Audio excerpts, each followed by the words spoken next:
Bismillahirrahmanirrahim. Assalamualaikum warahmatullahi wabarakatuh.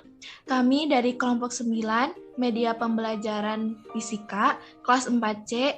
Di sini kami akan menyampaikan materi tentang Trello dan Edmodo, di mana anggota dari kelompok 9 yaitu ada saya sendiri, Sita Saraswati dengan NIM 120207070, ditemani rekan saya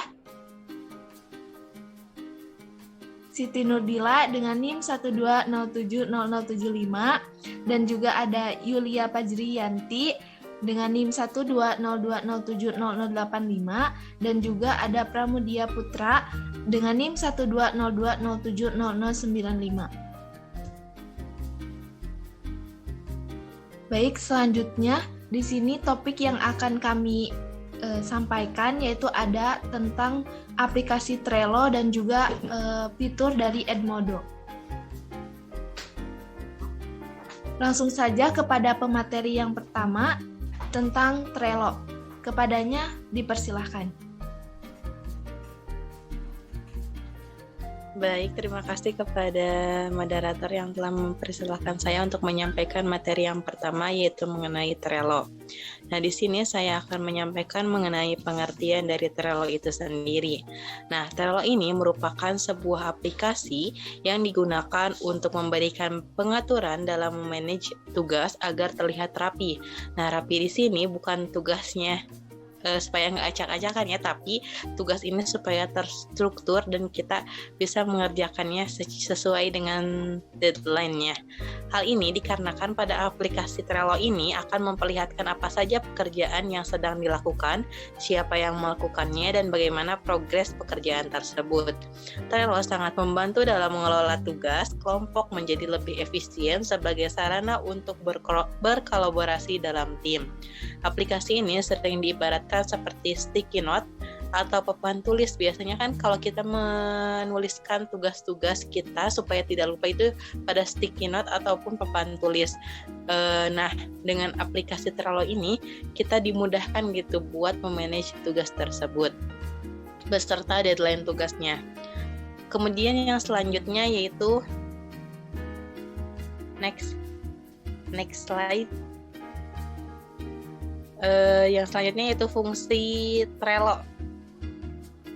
Fungsi Trello yang pertama yaitu mengetahui tugas atau tanggung jawab setiap anggota kelompok. Jadi di dalam Trello itu ada pembagian tugas, misalnya orang ini akan mengerjakan tugas ini, jadi tugasnya bisa cepat selesai dan sudah terstruktur gitu ya. Yang kedua yaitu mengingatkan mengenai deadline setiap tugas, karena pada aplikasi Trello ini nanti ada kayak deadline-nya, jadi kita bisa diingatkan gitu sehingga tugasnya bisa selesai dengan tepat waktu. Yang ketiga yaitu memfasilitasi tercapainya kolaborasi dalam tim secara virtual. Apalagi kemarin ya saat pandemi. Nah, dengan adanya aplikasi Trello ini dapat memudahkan kita untuk berkomunikasi, bekerja sama, berkolaborasi dengan sesama anggota kelompok. Nah, kemudian yang keempat itu sebagai sarana untuk membagi dan sharing dokumen pekerjaan. Jadi pada Trello itu kita bisa saling bertukar informasi melalui kayak membagi dokumen atau apapun itu ya. Kemudian yang selanjutnya ada mengenai fitur aplikasi dari Trello itu sendiri. Baik itu fitur yang berbentuk aplikasi ataupun melalui website-nya ya, sama saja. Yang pertama itu ada board atau papan tulis. Nah, board ini berfungsi sebagai fitur yang digunakan untuk melihat informasi seputar tugas yang akan dikerjakan. Yang kedua ada list. List ini bagian dari board tersebut. Jadi setelah board, kemudian ketika kita mengklik board tersebut, nanti ada list tugas. Nah, list tugas ini fitur ini itu berfungsi untuk melihat progres tugas melalui kotak yang berisi daftar tugas atau status tugas yang sudah dikelompokkan. Nah, kelompok tugas ini ada 3 kelompok. Yang pertama itu tugas yang akan dikerjakan atau to do, yang kedua itu tugas yang sedang dikerjakan atau doing, dan yang ketiga itu tugas yang telah selesai atau done. Yang ketiga ada card gitu ya. Jadi setelah list, ketika kita misalkan ada tugasnya itu kayak membuat artikel, kita bisa mengklik kemudian nanti ada card. Card di situ berisi tugas beserta orang yang bertanggung jawab atas tugas tersebut, dan ada juga tenggat waktunya atau deadline-nya juga di dalam fitur tersebut. Yang terakhir itu ada menu. Menu ini merupakan fitur yang berada di bagian pojok paling kanan ya. Fitur ini merupakan keterangan atau peraturan tugas yang diberikan seperti terkait menambah atau mengurangi orang dalam mengerjakan tugas. Mungkin itu saja materi yang dapat saya sampaikan. Saya serahkan kepada pemateri selanjutnya, itu kepada Saudara Pramudia, dipersilahkan. Baik, di sini untuk kelebihan dan kekurangan dari Trello itu sendiri, ada yang kelebihannya tentu yang menambahkan atau mengurangi orang dalam sebuah proyek. Lalu yang kedua itu mudah digunakan. Yang ketiga itu sistem notifikasi yang baik. Lalu untuk selanjutnya, untuk kekurangannya itu harus terkoneksi dengan internet karena tentu itu fiturnya yang online. Lalu yang kedua itu tidak bisa mengedit komentar. Next. Untuk langkah-langkah menggunakan Trello itu, kita membuka website dari www.trello.com. Lalu tentunya harus login akun Trello-nya, lalu membuat tim, mengundang anggota tim, terus membuat boards, membuat leads, dan menambahkan cards. Next. Lalu yang selanjutnya untuk Edmodo ini akan dijelaskan oleh rekan saya.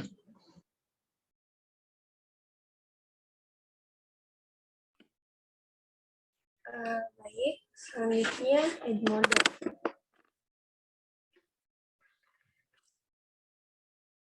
Adapun pengertian dari Edmodo yaitu Edmodo merupakan situs jaringan sosial, tempat bagi data, event, jadwal, dan lainnya diperuntukkan bagi para guru dan peserta didik. Edmodo adalah platform pembelajaran berbasis jaringan sosial yang diperuntukkan untuk guru, murid, sekaligus orang tua dari murid. Edmodo pertama kali dikembangkan pada akhir tahun 2008 oleh Nicola Borg dan Jeff O'Hara. Kemudian Edmodo sendiri bisa dibilang merupakan program e-learning yang menerapkan sistem pembelajaran yang mudah, efisien, sekaligus lebih menyenangkan. Kemudian Edmodo menyediakan cara yang aman dan mudah bagi kelas untuk terhubung dan berkolaborasi antara siswa dan guru untuk berbagai konten pendidikan, mengelola proyek, dan tugas mengenai pemberitahuan setiap aktivitas. Kemudian Edmodo dapat membantu pengajar membangun sebuah kelas virtual sesuai dengan kondisi pembelajaran di dalam kelas, berdasarkan pembagian kelas nyata di sekolah, di mana dalam kelas tersebut terdapat penugasan, kuis, dan pemberian nilai pada setiap akhir pembelajaran.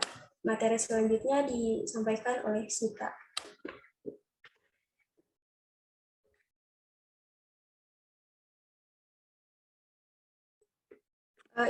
Kelebihan dan kekurangan Edmodo.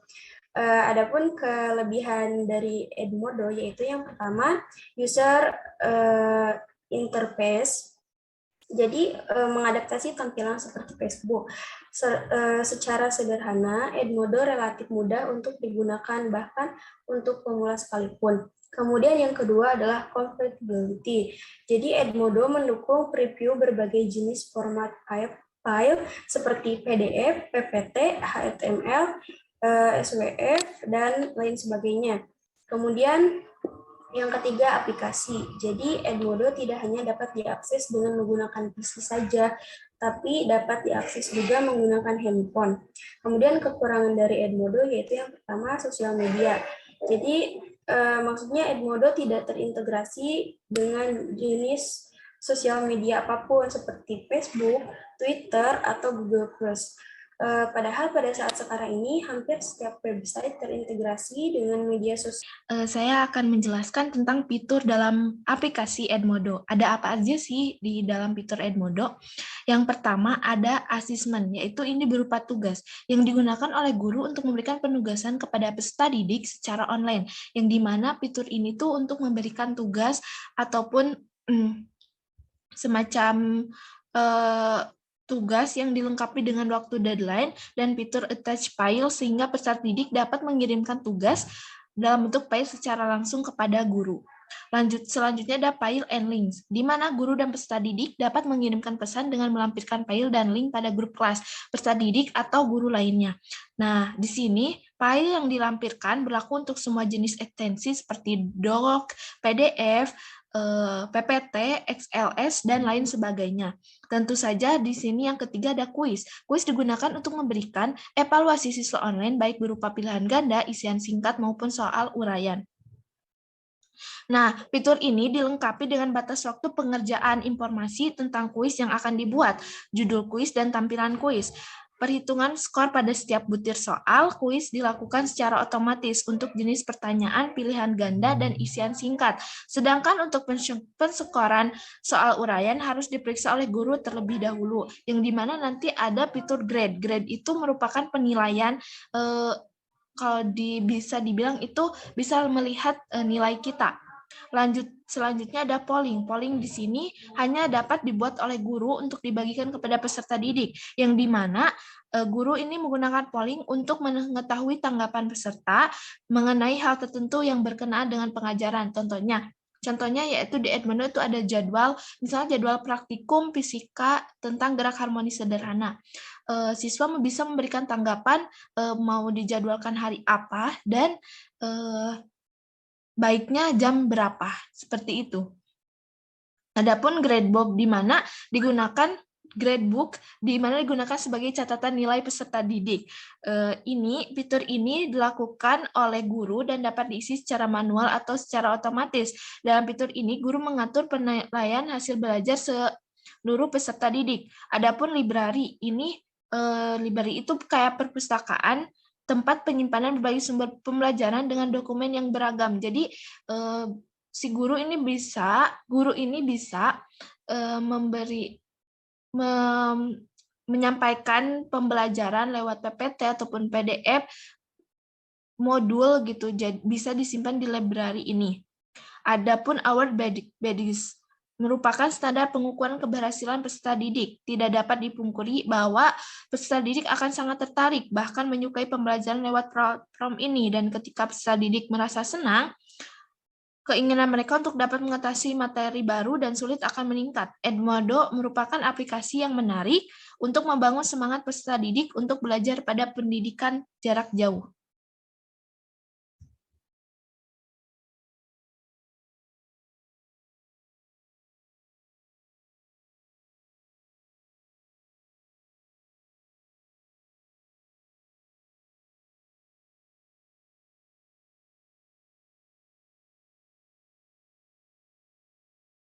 Baik, alhamdulillahirrahmanirrahim. Saya ucapkan terima kasih kepada teman-teman semua yang sudah menyimak materi tentang Trello dan Edmodo. Semoga bisa menambah wawasan dan juga manfaatnya.